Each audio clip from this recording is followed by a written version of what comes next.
Hello everyone, मेरा नाम है शिवम। आज हम डिस्कस करने जा रहे हैं डी फार्म फार्मास्यूटिकल केमिस्ट्री का chapter number 11 lecture number 2। Topic क्या रहने वाला है? इसका रहने वाला है एंटी ट्यूबरकुलर ड्रग्स और एंटीवायरल ड्रग्स। दो टॉपिक इसके रहेंगे आज के।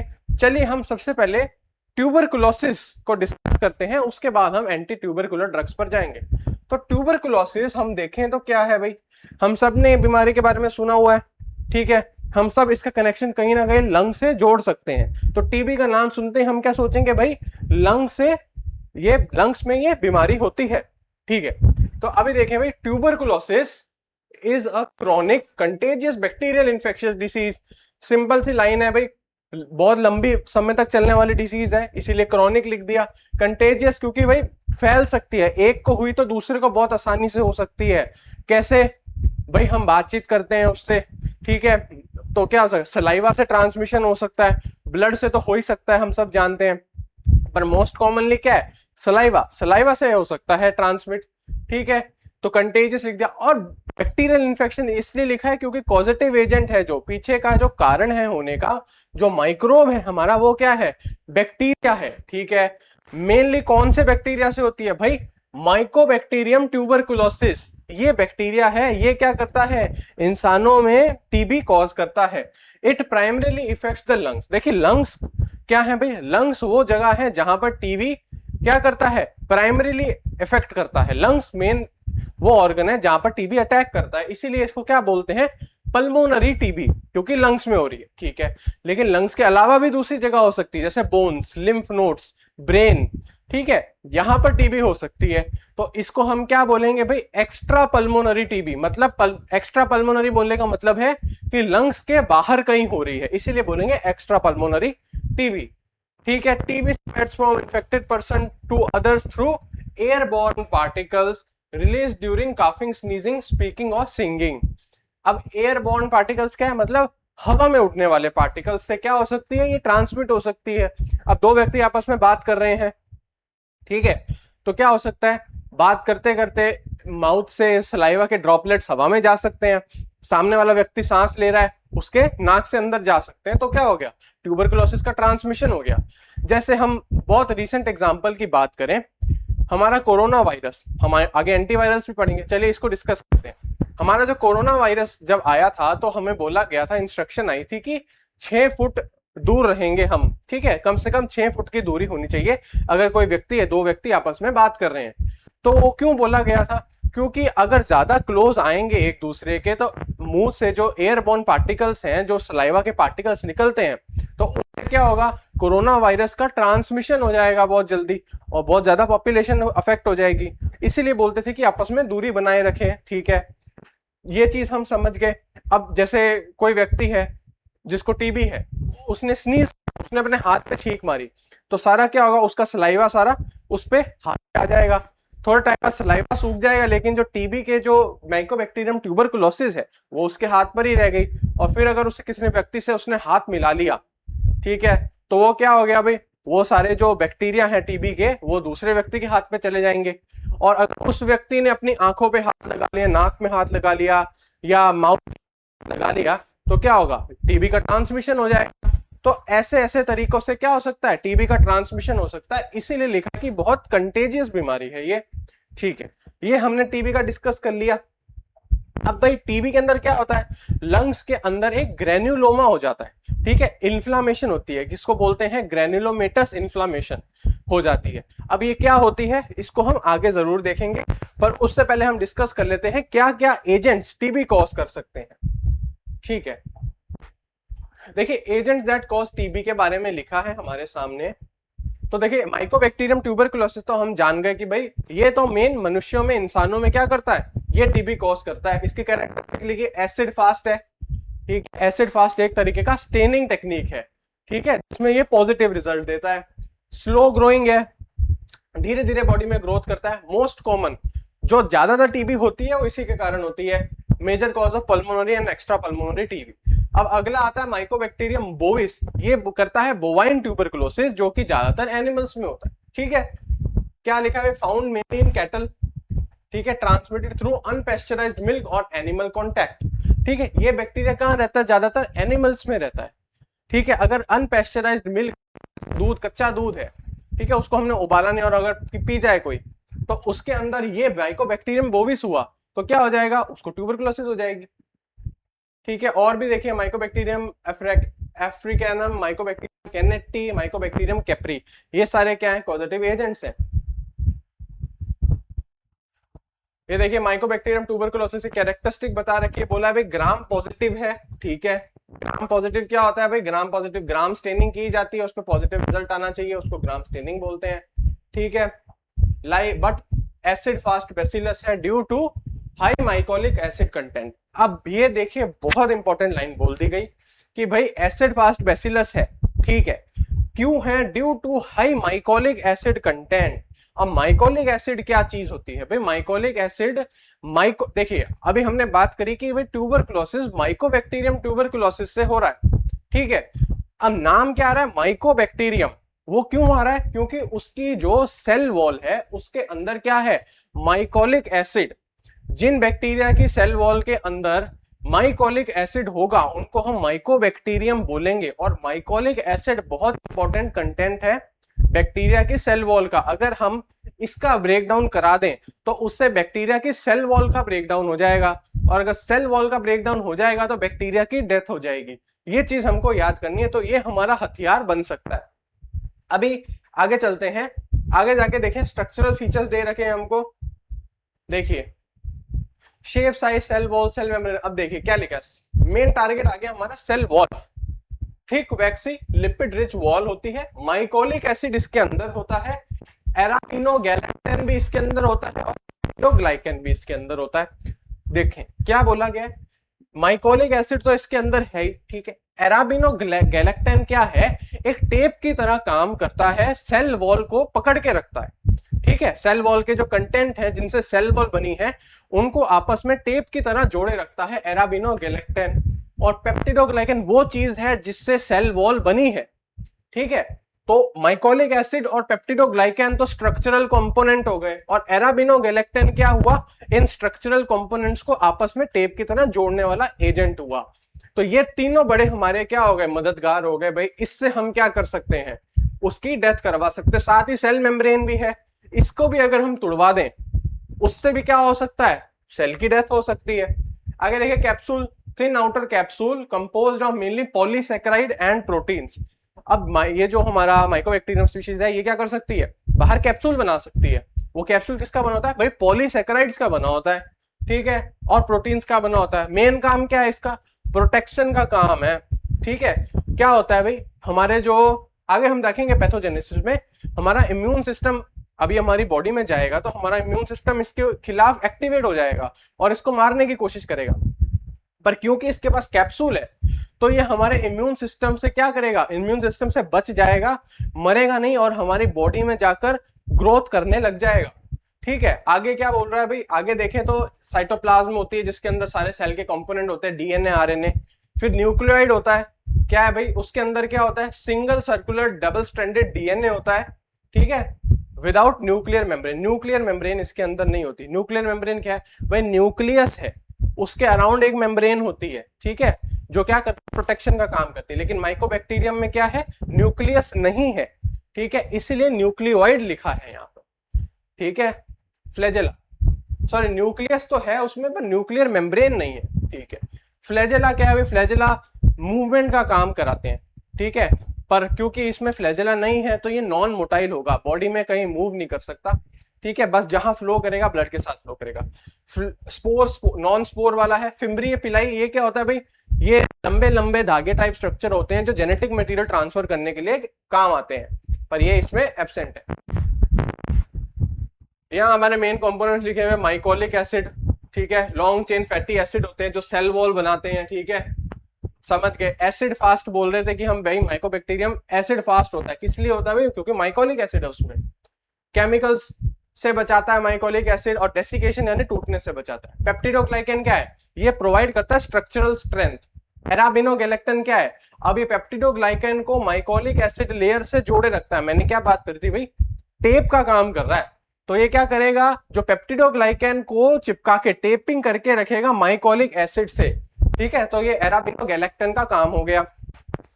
फिर आगे है लाइपोएराबिनोमेनैन, ठीक है, ये भी ग्लाइकोलिपिड सेल वॉल में प्रेजेंट होता है, ठीक है।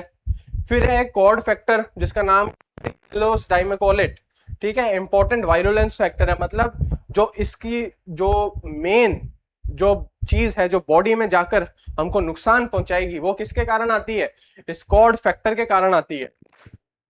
अब आई है देखिए मेन बात, पैथोजेनेसिस। हम डिस्कस करते हैं। देखिए सबसे पहले क्या बोल, सबसे पहले तो भाई ड्रॉपलेट्स हैं, इमेजिन कर रहे हैं हम यहां पर कि भाई देखिए सबसे पहले ड्रॉपलेट्स हैं, ठीक है। सबसे पहले ड्रॉपलेट्स आई पेशेंट के अंदर, एक हेल्दी पर्सन के अंदर चली गई, ठीक है। उसके बाद क्या होगा, उसके बाद आएंगे हमारे मैक्रोफेज, ठीक है। हम सांस लेते हैं, लंग्स में हवा जाती है, लंग्स की हवा के साथ ही ये क्या हो गए, लंग्स में पहुंच गए। लंग्स में ही एल्वियोलाई होती है, जो सैक होते हैं जहां पे हवा निकल के ब्लड में जाती है, ठीक है। तो वहां क्या होगा, वहां पर ये जाकर बैठ जाएंगे, कौन से, माइकोबैक्टीरियम ट्यूबरकुलोसिस। जैसे वो एल्वियोली में आके बैठेंगे तो मैक्रोफेज को पता चल जाएगा। अब मैक्रोफेज क्या है, हमारा दोस्त है। मैक्रोफेज कहता है कि बॉडी के अंदर कोई भी अगर फॉरेन चीज आती है, मतलब बाहर की चीज आती है, तो ये जाकर उस पर अटैक करता है। अब जैसे ही मैक्रोफेज इसके ऊपर आएगा, ठीक है, एल्वियोली में आ जाएंगे बहुत सारे मैक्रोफेज, वो क्या करेंगे, वो इसको खा जाएंगे, ठीक है, हमारे माइकोबैक्टीरियम ट्यूबरकुलोसिस को खा जाएंगे। लेकिन हमने बात करी थी कि भाई ये भी कोई कम नहीं है, माइकोबैक्टीरियम ट्यूबरकुलोसिस, ये क्या करेगा, मैक्रोफेज के अंदर चला तो जाएगा पर डेथ नहीं होगी इसकी, ठीक है। तो क्या होगा, इसके बाद तो कैप्सूल था, हमने बात करी कि भाई कैप्सूल है, वो प्रोटेक्शन का काम कर रहा है। मैक्रोफेज के अंदर ये घुस जाएगा। अब मैक्रोफेज ने तो अंदर ले लिया, ठीक है, इसको खा लिया, पर क्या होगा, इसकी तो डेथ नहीं हुई, ये अंदर जाके ग्रो करना चालू कर देगा। अंदर जाके क्या करेगा, ग्रो करेगा, ठीक है। फिर क्या होगा, वो मैक्रोफेज की कैपेसिटी है, मैक्रोफेज से क्या होंगे, जब ये बहुत सारे हो जाएंगे तो ये मैक्रोफेज से बाहर निकल जाएंगे, ठीक है। फिर क्या होगा, और सारे मैक्रोफेजेस आएंगे कि भाई ये तो बहुत सारे हैं, तो और मैक्रोफेजेस आने लगेंगे, ठीक है। उसके बाद क्या होगा, अब हम जानते हैं इसकी डेथ तो हो नहीं सकती, मैक्रोफेज आके इसके ऊपर चिपकेंगे, ठीक है। और भी सारे सेल आएंगे जिनको एपिथेलॉइड सेल बोलेंगे, वो भी इसके ऊपर आके चिपकेंगे। फिर हमारे लिम्फोसाइट्स हैं, वो भी क्या है, हम सब जानते हैं भाई इम्यूनिटी का पार्ट है, WBC आते हैं, ठीक है, उसके अंदर लिम्फोसाइट्स आते हैं, तो क्या होते हैं, इम्यूनिटी का पार्ट है, लिम्फोसाइट्स भी इस पे आकर चिपकेंगे, ठीक है ना, क्योंकि क्या हुआ है, हमारा पूरा इम्यून सिस्टम एक्टिवेट हो गया है। तो पहले क्या हुआ भाई, थोड़े से वो आए माइकोबैक्टीरियम ट्यूबरकुलोसिस बॉडी के अंदर आए, एल्वियोली में आए, मैक्रोफेजेस आए उनके ऊपर। अब मैक्रोफेजेस ने क्या किया, उनको खा लिया। मैक्रोफेजेस को लगा हमने तो खा लिया, लेकिन अंदर वो क्या हुआ, माइकोबैक्टीरियम मरा ही नहीं, उसके पास कैप्सूल था। अब उसने क्या किया, अंदर जाके मल्टीप्लिकेशन चालू किया। जब उसकी क्वांटिटी बहुत ज्यादा होगी तो वो मैक्रोफेज से बाहर निकल जाएंगे, फिर और सारे मैक्रोफेजेस आएंगे, ठीक है, और इम्यून सिस्टम एक्टिवेट होगा, ठीक है। फिर क्या होगा, इन माइकोबैक्टीरियम्स के ऊपर आकर सारा जो हमारे इम्यून सिस्टम के सेल्स है, टी हेल्पर सेल्स, इंटरल्यूकिन्स, ये सब आके इसके ऊपर चिपकेंगे, एपिथेलॉइड सेल्स, लिम्फोसाइट्स, तो ये पूरा एक बॉल बन जाएगी, हार्ड सॉलिड बॉल बन जाएगी, जिसको हम बोलेंगे ग्रेन्युलोमा। यहां पर लिखा है ग्रेन्युलोमा फॉर्मेशन, ठीक है, इसको हम ग्रेन्युलोमा बोलेंगे, ठीक है। फिर क्या हो सकता है, केसेशन एंड फाइब्रोसिस। अब ये क्या कर सकता है, अपने ऊपर एक केस बना सकता है, एक ऐसा प्रोटेक्टिव कवर बना सकता है जिससे ये क्या हो जाए, और खतरनाक हो जाए, ठीक है। और इसको क्या करना पड़े भाई, और इसकी डेथ के लिए हमको और ज्यादा मेहनत करनी पड़े, ठीक है। और क्या कर सकता है, ये बॉडी में जाके फाइब्रोसिस कर सकता है, ठीक है, और कैल्सिफिकेशन कर सकता है, ठीक है ना। ये बड़ा और क्या हो जाएगा, एडवर्स स्टेट हो जाएगी, जिसमें और क्या लगेगा, और ज्यादा ड्रग्स लगेंगे, और ज्यादा हमारी मेहनत लगेगी इसको मारने में, और बॉडी को और ज्यादा बुरा इफेक्ट आएगा, ठीक है। तो ये क्या बन गया भाई, ये बॉल बन गई, ग्रेन्युलोमा बन गया अंदर, कहां पर, लंग्स की बात हो रही है, पल्मोनरी टीबी की बात करें वहां पे बन गया। तो अब बॉडी में ऐसा बनना तो चाहिए नहीं, अब ये बन गया, हम सोचे कि भाई इससे क्या बुरा इफेक्ट है, एक तो ये बॉडी के अंदर बना हुआ है, ठीक है, ऊपर से क्या होगा, जो लंग्स है, लंग्स से वॉमिट आ सकती है ब्लड की, सांस लेने में तकलीफ होगी, ठीक है ना, तो ये सारी बीमारी हो सकती है। तो ऐसा तो हम चला नहीं सकते, ठीक है ना, तो इसीलिए क्या करते हैं, हमको ड्रग्स देने पड़ते हैं। आगे देखें क्या लिखा है भाई, लेटेंट टीबी क्या होता है भाई, टीबी इसमें क्या होता है, जो हमारे बॉडी के अंदर, जैसे कोई पेशेंट है उसके अंदर टीबी है, टीबी के बैक्टीरिया हैं, पर वो एक्टिव स्टेट में नहीं है, ठीक है, तो उसको लेटेंट बोलते हैं। ऐसा क्यों? क्योंकि अभी उनकी क्या हुई, ग्रोथ नहीं हुई। ठीक है, जैसे अगर बाय चांस उनकी ग्रोथ हो जाए तो क्या होगा, टीबी बॉडी के अंदर पैदा हो जाएगी। ठीक है ना, तो ये हमने डिस्कस कर लिया है पैथोजेनेसिस। ठीक है, आगे की बात करें, क्लासिफिकेशन आ चुका है एंटी टीबी का। देखिए फर्स्ट लाइन एजेंट्स कौन से होते हैं हमारे, आइसोनियाजाइड, रिफेम्पिसिन, इथेम्ब्यूटॉल और पायराजिनामाइड, ये हमारे फर्स्ट लाइन एंटीबायोटिक्स है, मतलब सबसे पहले जो ड्रग्स दिए जाएंगे वो ये हैं। सेकंड लाइन में आता है पैरा अमीनो सैलिसिलिक एसिड। ठीक है, नए एंटीबायोटिक्स जो आए हैं उसमें कौन सा है, बीडाक्विलिन, डेलामेनिड एंड ट्रीटोमेनिड, ये सारे कौन से न्यू और एंटीबायोटिक्स, मतलब न्यूनतम जो दवाइयां आई हैं वो। ठीक है, ये हम सब जान गए। अब देखें एमओए यानी मोड ऑफ एक्शन हम डिस्कस करने जा रहे हैं हमारे ड्रग्स का।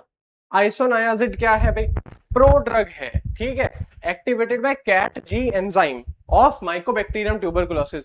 ये क्या है भाई, देखिए प्रो ड्रग क्या होता है, प्रो ड्रग अब पहले नॉर्मली तो इनएक्टिव होता है लेकिन बॉडी में जाने पर वो एक्टिव हो जाता है। वही यहां पर बोला है कि आइसोनायाजाइड प्रो ड्रग है, पहले वो इनएक्टिव होगा लेकिन बॉडी में जाएगा और देंगे तो हम उसी को जिसको क्या है, ट्यूबरकुलोसिस है। जैसी बॉडी में जाएगा तो माइकोबैक्टीरियम ट्यूबरकुलोसिस का एक एंजाइम होता है जिसका नाम है कैट जी, वो ये डिटेक्ट करेगा। ठीक है, और ये एंजाइम इस पर क्या करेगा, अपना इफेक्ट डालेगा, तो वो आइसोनायाजाइड क्या हो जाएगा, एक्टिवेट हो जाएगा। ठीक है, एक्टिवेट होने के बाद क्या होगा, आइसोनायाजाइड इनहिबिट कर देगा माइकोलिक एसिड के सिंथेसिस को। ठीक है, essential components of mycobacterial cell wall. वही हम ऊपर बात करके आए कि भाई माइकोलिक एसिड तो एसेंशियल कंपोनेंट है, अगर उसको ही रोक देंगे तो सेल वॉल क्या हो जाएगी, टूट जाएगी। ठीक है, आइसोनायाजाइड भी यही करता है, बॉडी में अंदर क्या करता है, बॉडी के अंदर जाता है, जो माइकोबैक्टीरियम ट्यूबरकुलोसिस है उसका एंजाइम है कैट जी, वो आकर आइसोनायाजाइड पे क्या करता है, एक्ट करता है, तो आइसोनायाजाइड एक्टिवेट हो जाता है। ठीक है, आइसोनायाजाइड एक्टिवेट हो जाता है, फिर आइसोनायाजाइड क्या करता है, माइकोलिक एसिड सिंथेसिस को रोक देता है और सेल वॉल टूटने लग जाती है माइकोबैक्टीरियम की। ठीक है, इथैम्ब्यूटॉल अगला ड्रग है हमारा, इनहिबिट एंजाइम एराबिनोसाइल ट्रांसफरेज। ठीक है, प्रिवेंटिंग सिंथेसिस ऑफ एराबिनोगैलेक्टन। अब एराबिनोगैलेक्टन हम जानते हैं, क्या बोला था हमने कि भाई जो एराबिनोगैलेक्टन है वो टेप की तरह काम करता है, पेप्टिडोग्लाइकन को माइकोलिक एसिड से चिपका के रखता है टेप की तरह। अब एराबिनोगैलेक्टन की बना, अगर मैं क्या करूं, एराबिनोगैलेक्टन को बनने से रोक दूं तो क्या होगा, वो पेप्टिडोग्लाइकन और माइकोलिक एसिड आपस में चिपके नहीं रह पाएंगे, तो सेल वॉल मजबूत नहीं रहेगी और टूट जाएगी, तो उससे क्या होगा, डेथ हो जाएगी। वही यहां पर बोला है कि जो हमारा इथैम्ब्यूटॉल है वो एराबिनोसाइल ट्रांसफरेज एंजाइम को इनहिबिट कर देता है और ये एंजाइम एराबिनोगैलेक्टन के सिंथेसिस में जरूरी है। ठीक है, तो अब क्या हो गया, ये एंजाइम इनहिबिट हो गया, एराबिनोगैलेक्टन बना ही नहीं, तो सेल वॉल भी क्या रहेगी, टूट जाएगी। अब अगला आता है पैरा अमीनो सैलिसिलिक एसिड। देखिए क्या लिखा है, एक्ट एज अ, ठीक है, तो पहले हम बात कर रहे थे इथैम्ब्यूटॉल की। अब इथैम्ब्यूटॉल लिखा है कि भाई बैक्टीरियोस्टेटिक है, मतलब ये मारेगा नहीं बैक्टीरिया की, उसको कांस्टेंट रखेगा। ठीक है, para amino salicylic acid act as a structural analog of para amino benzoic acid. ठीक है, and inhibits dihydropteroate synthesis, thereby blocking folic acid synthesis required for DNA synthesis and bacterial growth. It is mainly bacteriostatic. देखिए simple बहुत क्या चीज बोली है अब इसके अंदर, भाई पैरा अमीनो सैलिसिलिक एसिड एक एनालॉग है पैरा अमीनो बेंजोइक एसिड पाबा का।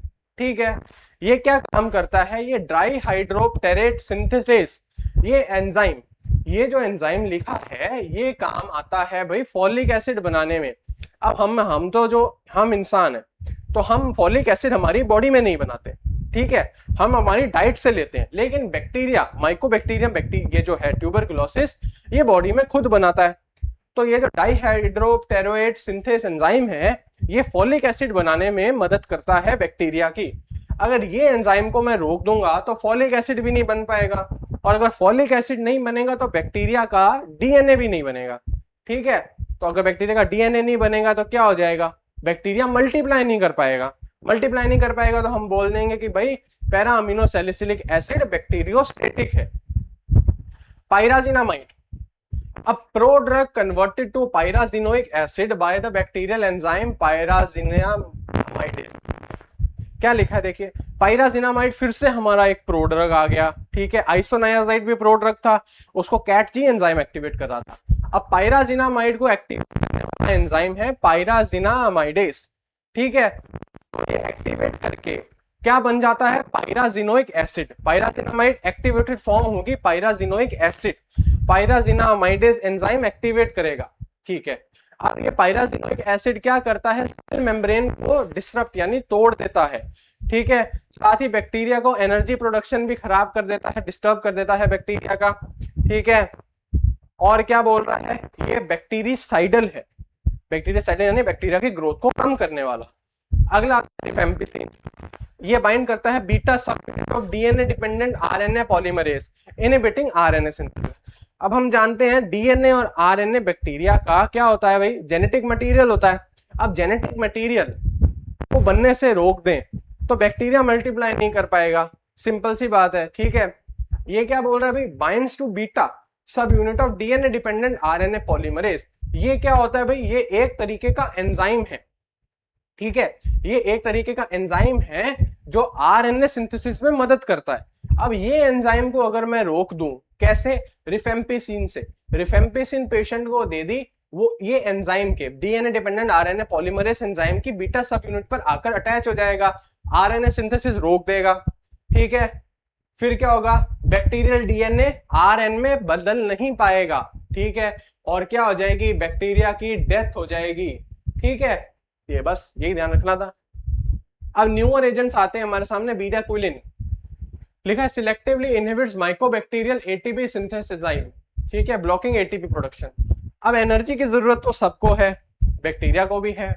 अब बीटाक्विलिन क्या कर रहा है, माइकोबैक्टीरियल का एटीपी सिंथेसिस एंजाइम है उसको ब्लॉक कर रहा है, उससे एटीपी प्रोडक्शन रुक रही है, जिससे क्या होगा, सेल को एनर्जी नहीं मिल पाएगी, डेथ हो जाएगी सारे माइकोबैक्टीरियम की, डोरमेंट और एक्टिव, ठीक है। एक्टिव तो हमको पता है कि भाई जो डिसीज कॉज कर रहा है, और डोरमेंट है जो अभी शांति से बैठे हैं लेकिन फ्यूचर में क्या कर सकते हैं, डिसीज पैदा कर सकते हैं, तो उनको हम डोरमेंट बोलते हैं।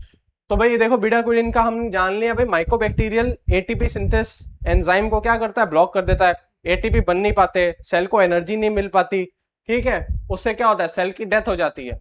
अब सेल को एनर्जी किस लिए चाहिए भाई, मेटाबॉलिज्म के लिए चाहिए, रिप्रोडक्शन के लिए चाहिए, ठीक है ना, इन सब के लिए चाहिए, मल्टीप्लाई होने के लिए चाहिए। अगला है भाई डेलामिनेट, क्या है भाई, नाइट्रोइमिडाजोल प्रोड्रग। अब डेलामिनेट भी एक प्रोड्रग है जो इनहिबिट करता है mycolic acid and ketomycolic acid को, ठीक है, essential components of mycobacterium cell wall. देखिए डेलामिनेट एक प्रोडक्ट है, ये हमको याद रखना है, ये इनहिबिट करता है मिथॉक्सीमाइकोलिक एसिड एंड कीटोमाइकोलिक एसिड को। अगर इतना याद ना भी आए तो हम माइकोलिक एसिड भी लिख सकते हैं, ठीक है। तो सिंपल क्या बोलेंगे भाई, डेलामिनेट मिथॉक्सीमाइकोलिक एसिड को इनहिबिट करता है, कीटोमाइकोलिक एसिड को इनहिबिट करता है, या सिर्फ माइकोलिक एसिड को इनहिबिट करता है, यूं भी लिख सकते हैं, ठीक है। जिससे क्या होता है भाई, माइकोबैक्टीरियम सेल वॉल नहीं बन पाती, ठीक है। और ये क्या करता है, ये रिलीज कराता है reactive nitrogen species that contribute bacterial killing, it is bactericidal, ठीक है। डेलामिनेट क्या है भाई, प्रोड्रग है, इस एंजाइम को तो इनहिबिट कराएगा ही, साथ ही ये नाइट्रोजन स्पीशीज भी छोड़ता है, ठीक है, जिससे बैक्टीरिया की डेथ हो जाती है। अगला प्रीटोमेनिड है, प्रीटोमेनिड नाइट्रोइमिडाजोल ऑक्साजिन प्रोड्रग है, केवल प्रोड्रग याद रखें, अगर ये याद नहीं रहता तो भी चलेगा, प्रोड्रग याद रखना है। Activated bye bacterial enzyme DDN, यानी ये वाला एंजाइम जो लिखा है डीएजाफ्लेविन डिपेंडेंट नाइट्रोरिडक्टेस, इस एंजाइम को क्या करता है, ये इनहिबिट कर देता है, ठीक है। Under aerobic condition it inhibits mycolic acid synthesis, while under anaerobic condition it releases nitric oxide causing respiratory poisoning and death of replicating and non-replicating mycobacterium tuberculosis. It is bactericidal. देख लीजिए ज्यादातर drugs जो हमने पढ़े वो bactericidal थे, ठीक है, ज्यादातर ड्रग्स हमने जो पढ़े वो बैक्टीरिसाइडल ही है। अब ये प्रीटोमेनिड क्या बोल रहा है भाई, प्रीटोमेनिड कैसे काम कर रहा है, एक तो ये माइकोलिक एसिड सिंथेसिस को रोक रहा है, ठीक है, साथ ही ये जो माइकोबैक्टीरियम का एंजाइम है डीएजाफ्लेविन डिपेंडेंट नाइट्रोरिडक्टेस, ठीक है, इसको भी रोक रहा है, साथ ही रिलीज करवा रहा है नाइट्रिक ऑक्साइड का, ठीक है, जिससे बैक्टीरिया को क्या हो रहा है, रेस्पिरेशन में दिक्कत आ रही है, रेस्पिरेटरी पॉइजनिंग हो रही है और डेथ हो रही है किसकी, बैक्टीरिया की, बस। और बैक्टीरियासाइडल नेचर हो गया इसका, क्योंकि बैक्टीरिया की डेथ हो रही है। स्ट्रक्चर्स, अब हम आ चुके हैं, देखिए आइसोनायाजाइड का स्ट्रक्चर हमारे सामने आ रहा है, सिंपल, ठीक है। पाइरिडीन की रिंग नीचे लिखा ही है, देखिए, पाइरिडीन 4 कार्बोक्सी सॉरी पाइरिडीन 4 कार्बोहाइड्राजाइड, ये देखिए पाइरिडीन की रिंग तो ये हो गई, ठीक है। साथ के ऊपर क्या है, कोई दिक्कत की बात नहीं है, पाइरिडीन की रिंग होती है।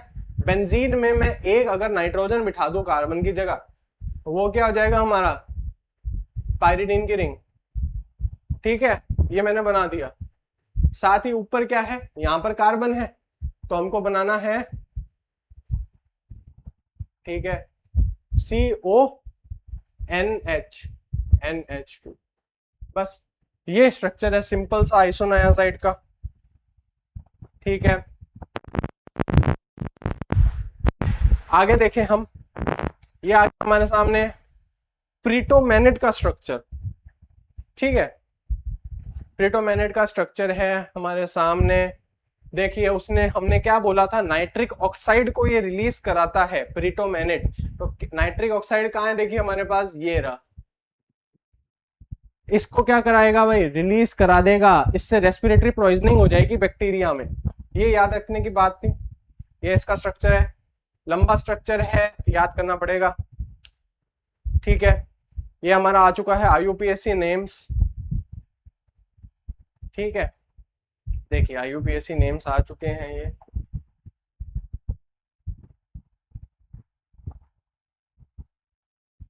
और ये मार्केट प्रिपरेशन देखिए, प्रीटोमेनेट टैबलेट्स ताज फार्मा द्वारा बनाई गई, ये रिफेम्पिसिन कैप्सूल्स माइकोब्यूटॉल कैडिला फार्मास्यूटिकल्स द्वारा बनाई गई इथोम्ब्यूटॉल टैबलेट्स, और आइसोनायाजाइड टैबलेट्स सोलोनेक्स नाम से, ठीक है। तो ये हमने डिस्कस कर लिए यहां तक एंटी ट्यूबरकुलोटिक ड्रग्स, नाम से पता चल रहा है भाई, एंटी वायरल्स, यानी वायरस के खिलाफ काम करने वाली मेडिसिन, बस। ये लिखा, antiviral drugs are medicine that prevent the growth and multiplication of viruses by inhibiting one और more stages of viral life cycle such as viral entry, nucleic acid synthesis, protein synthesis, assembly और release. बहुत simple line लिखी है, antiviral वो drugs होते हैं जो virus की ग्रोथ या मल्टीप्लिकेशन को रोकते हैं, ठीक है। कैसे, जो वायरस की लाइफ साइकिल है उसमें से किसी एक स्टेप को इनहिबिट करके।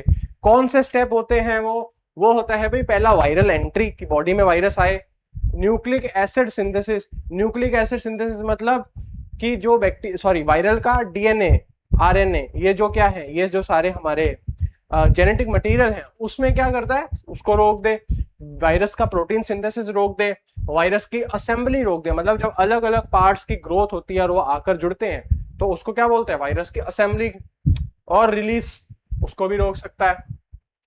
Unlike antibiotics, antiviral drugs are effective only against viral infections. अब एंटीवायरल एजेंट्स केवल वायरस के खिलाफ एक्टिव होंगे, बैक्टीरिया या किसी और पैथोजन के खिलाफ वो एक्टिव नहीं होंगे, ठीक है। अब हमने एग्जांपल दिए हैं आगे कि भाई वायरल डिसीजेस, देखिए वायरल डिसीजेस सबसे पहले दे रखी है, देख सकते हैं हम, influenza virus A and B, influenza A influenza B दो तरीके का होता है। इसमें क्या होता है भाई, बुखार होता है, बहुत ज्यादा बुखार होता है, ठीक है, कमजोरी फील होती है। अगला आता है हमारा SARS-CoV, SARS-CoV severe acute respiratory syndrome CoV, ठीक है 2, ये वायरस का पूरा नाम है, ठीक है। क्या चीज कॉज करता है, देखिए कोविड-19, ठीक है। CoV का मतलब ही यही है, कोरोना वायरस, ठीक है। SARS-CoV severe acute respiratory syndrome, ठीक है, CoV-2 ये हो गया, ठीक है। कोरोना वायरस, कोरोना विरिडे इसकी फैमिली है, नाम से पता चल रहा है, नाम रखा है हमने जो। Human immune deficiency virus HIV हम सब जानते हैं भाई, रेट्रो वायरस है। AIDS acquired immunodeficiency syndrome, ये बीमारी को कॉज करता है, ठीक है। Blood transfusion, sexual contact, mother to child, ये ट्रांसफर हो सकता है। हेपेटाइटिस C, हेपेटाइटिस A, ये क्या है, ये भाई वायरस है। हेपेटाइटिस मतलब इन्फ्लामेशन ऑफ लिवर, लिवर के इन्फ्लामेशन ये करते हैं। फैमिली कौन सी है, हेपेटाइटिस C की फैमिली फ्लेविविरिडे है, हेपेटाइटिस A की पिकोरेनिविरिडे, ठीक है, ये हमारे इतना इसमें दिमाग लगाने की जरूरत नहीं है, लेकिन थोड़ा एग्जांपल हम देख लें। और देखिए virus, herpes simplex virus, varicella zoster virus, ठीक है, चिकन पॉक्स शिंगल जैसी बीमारी करता है, एप्स्टीन बार वायरस, ठीक है, बर्किट लिम्फोमा, इन्फेक्शियस मोनोन्यूक्लियोसिस, बहुत ही खतरनाक बीमारियां हैं, cytomegalo virus, human papilloma virus, ठीक है, genital wart, cervical cancer, dengue virus, chikungunya virus, zika virus, rubella, polio, rota virus, respiratory syncytial virus, ठीक है, इबोला वायरस। ये देखिए बहुत बड़े बड़े नाम आ गए हमारे सामने। इबोला एक टाइम पर बहुत फैला था। रेस्पिरेटरी सिंसिशियल वायरस, ठीक है, क्या करता है भाई, ब्रोंकियोलाइटिस करता है, ब्रोंकियोल्स का इन्फ्लेमेशन करता है, निमोनिया करता है बच्चों में, ठीक है, नाम से पता है कि रेस्पिरेटरी दिक्कतें पैदा करेगा। अब देखिए स्ट्रक्चर दिया है वायरस का, अब क्या कर सकते हैं भाई, देखिए वायरस को रोकना है तो क्या किया जा सकता है। अभी जैसे बैक्टीरिया को रोका था तो उसकी सेल वॉल तोड़ दी थी, ठीक है, सेल वॉल का कोई कंपोनेंट तोड़ दिया था, सेल मेम्ब्रेन तोड़ दी थी, या कोई एंजाइम को रोक दिया था, डीएनए सिंथेसिस, आरएनए सिंथेसिस को रोक दिया था। वैसे ही वायरस में होगा, इसके कोई स्ट्रक्चरल कंपोनेंट को तोड़ेंगे या इसके जेनेटिक मटेरियल को तोड़ेंगे, ठीक है। तो अब पहले हम क्या करेंगे, हम पहले भाई डिस्कस करेंगे इसके स्ट्रक्चरल कंपोनेंट्स को, ठीक है। चलिए, ये हमारे सामने वायरस का स्ट्रक्चर आ चुका है। सबसे पहले लिखा है ग्लाइकोप्रोटीन स्पाइक्स। स्पाइक्स मतलब ये जो बाहर निकले हुए हैं इनको स्पाइक्स बोल रहे हैं। ये क्या है भाई, ये वायरस को अटैच करने का काम करते हैं, ठीक है, किससे, होस्ट से, ठीक है। एनवेलप, लिपिड मेम्ब्रेन, ठीक है, derived from the host cell, helps virus entry and protects the virus. Envelope क्या होता है, एनवेलप हम सब जानते हैं कवर होता है, ठीक है। अब ये क्या करता है भाई, ये एनवेलप की बात कर रहा है कि भाई जो लिपिड मेम्ब्रेन है किससे मिलती है, होस्ट सेल से। होस्ट सेल से ही लिपिड्स उठाते हैं और अपने आसपास एक मेम्ब्रेन बना लेते हैं ताकि क्या हो जाए, इनकी एंट्री हो जाए होस्ट सेल में, ठीक है। आगे लिखा है मैट्रिक्स प्रोटीन, जिसको एम प्रोटीन बोला है, ठीक है। ये क्या है भाई, इसकी बात कर रहे हैं, ये जो पर्पल लेयर है, protein layer coated beneath the envelope, ठीक है। ये येलो पार्ट है वो एनवेलप है, ये प्रोटीन है, ठीक है। एनवेलप देखें तो ये येलो पार्ट है, ठीक है। मैट्रिक्स प्रोटीन क्या लिखा है, matrix layer coated beneath envelope, ये वाली। Maintain shape and helps viral assembly, virus की शेप बनाए रखने में काम करती है और वायरस की असेंबली बनाए रखने में काम करती है। Capsid, protein coat made of capsomers, protects genetic material and gives virus its shape. Capsid क्या होता है भाई, कैप्सिड ये अंदर का जो पार्ट है, इसके अंदर जेनेटिक मटेरियल स्टोर होता है, ये वायरस की सारी शेप मेंटेन करने का काम करता है और साथ ही जेनेटिक मटेरियल को प्रोटेक्ट भी करता है, ठीक है। अगला आता है कैप्सोमर्स, इंडिविजुअल प्रोटीन सब units that make up the capsid. अब कैप्सिड्स को बनाने वाली जो छोटी छोटी यूनिट्स है उसको क्या बोलते हैं, कैप्सोमर्स, ठीक है। जेनेटिक मटेरियल, ठीक है, डीएनए और आरएनए होता है, contains viral genome, either DNA और आरएनए, ठीक है, लेकिन दोनों साथ नहीं होंगे कभी, ठीक है। डीएनए हो सकता है या आरएनए हो सकता है, पर डीएनए और आरएनए दोनों साथ नहीं हो सकते बैक्टीरिया में, ठीक है। आगे देखते हैं कंपोनेंट्स ऑफ वायरस, मेन हम बात कर चुके हैं उस पिक्चर के अंदर, तो ये पढ़ सकते हैं आप थोड़ा डिटेल में, अगर आपको चाहिए देख लें एक बार।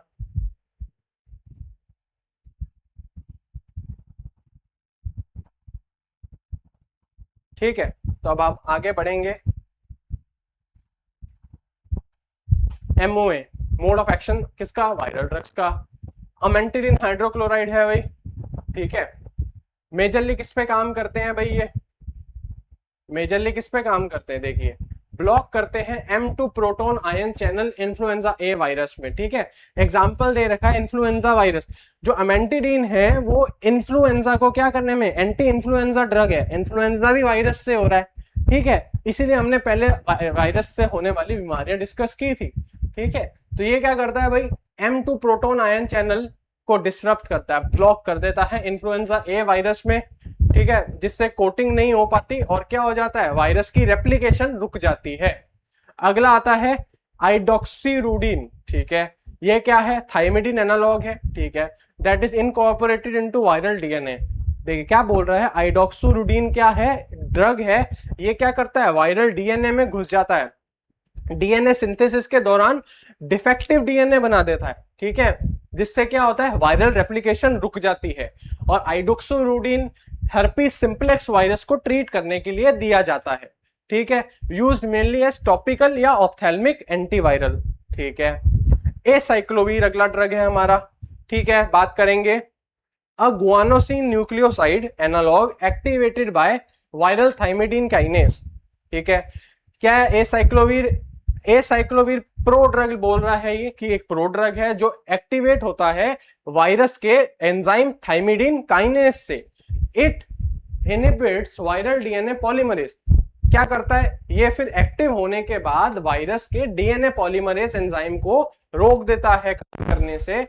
क्या होता है, डीएनए की चेन टूट जाती है जिससे डीएनए रेप्लिकेशन रुक जाता है, ठीक है। Highly active against HSP1 HSP2, कौन से, हर्पीस सिंप्लेक्स वायरस 1 और herpes simplex virus 2 and varicella zoster virus, इन सब के सामने क्या है, ये एक्टिव है।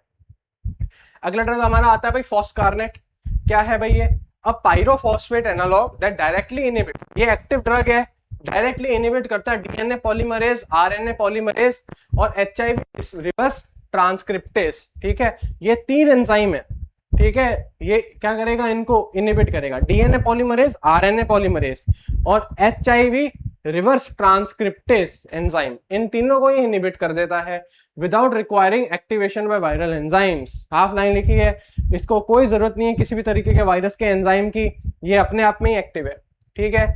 Effective against acyclovir resistant HCV and CMV, ठीक है। क्या बोल रहा है, जो हमारा फॉस्कारनेट है वो इफेक्टिव रहेगा एसाइक्लोवी रेजिस्टेंट, मतलब एचएसवी यानी हर्पीस सिंप्लेक्स वायरस, जिसमें हमारा एसाइक्लोवीर अब काम नहीं कर रहा तो उसको फॉस्कारनेट देंगे, ठीक है। और किस में यूज कर सकते हैं फॉस्कारनेट को, भाई सीएमवी में, यानी साइटोमेगालो वायरस में। क्या है भाई, रिवर्स ट्रांसक्रिप्टेस इनहिबिटर है, ठीक है, न्यूक्लियोसाइड रिवर्स ट्रांसक्रिप्टेस इनहिबिटर है, ठीक है। After phosphorylation by host enzyme it inhibits HIV reverse transcriptase and terminates viral DNA chain elongation preventing HIV replication। देखिए मेनली जाइडोवुडीन जो ड्रग है वो HIV के अंदर दिया जाने वाला है। क्या करता है ये, न्यूक्लियोसाइड रिवर्स ट्रांसक्रिप्टेज एंजाइम को ये इनहिबिट करता है, जिससे क्या होता है HIV reverse transcriptase enzyme inhibit हो जाता है, डीएनए की चेन टूट जाती है और वायरस ग्रो नहीं कर पाता, ठीक है। अगला आता है रिबावेरिन, ठीक है, ये क्या करता है भाई, ये इनहिबिट करता है RNA dependent RNA polymerase enzyme को, ठीक है, इंटरफेयर करता है आरएनए सिंथेसिस में, ठीक है। उससे क्या होता है भाई, मल्टीप्लिकेशन नहीं हो पाएगा, आगे वायरस ग्रो नहीं कर पाएगा, बस वही बात है। Active against several RNA viruses including RSV and hepatitis सी।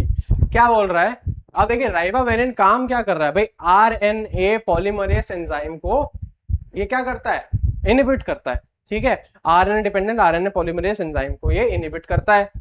अब जब आरएनए बोल रहे हैं बार बार, तो ये दिया भी उन्हीं वायरसेस को जाएगा जिनके अंदर आरएनए होता है, ठीक है। अब जिनके अंदर आरएनए होगा वो कौन से वायरस है, वो है रेस्पिरेटरी सिंसीशियल वायरस और हेपेटाइटिस सी वायरस, ठीक है। रेमडेसिविर हम जानते हैं भाई किसमें दिया था, बहुत फेमस ड्रग है, दिया था भाई कोरोना वायरस के दौरान।